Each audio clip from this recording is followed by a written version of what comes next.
எனக்கு ஒரு புது ஃப்ரெண்ட், புது நண்பர் ஒருத்தர் கிடைச்சிருக்கார். யார் தெரியுமா? தெரியாதா?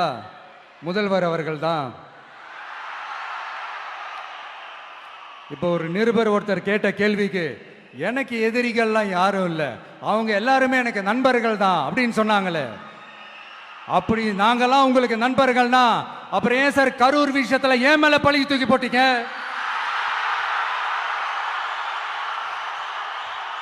உங்களுக்கு மனசாட்சின்னு ஒண்ணு இருந்தா அப்படி பேசிருப்பீங்களா?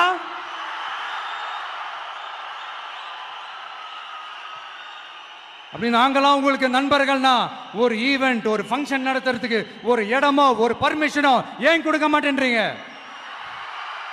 எல்லாத்தையும் நீங்களே பண்ணிட்டு போற போக்கில் அப்படியே பொய்களா அடிச்சு விட்டுக்கிட்டு இருக்கீங்க. உங்களோட உண்மையான நண்பர்கள் யாருன்னு சொல்லட்டுமா? லஞ்சம், ஊழல், அரசியல் ஆதாயம், இதெல்லாம் தான் உங்களோட உண்மையான நண்பர்கள். பர்சனலா நீங்க எப்படி வேணா இருந்துக்கங்க சார், நமக்கு அதை பத்தி கவலை இல்லை, நமக்கு அது அவசியமும் இல்லை. ஆனா உங்க ஆட்சி தான் தப்பான ஆட்சி, தமிழ்நாட்டுக்கு தேவையில்லாத ஆட்சி.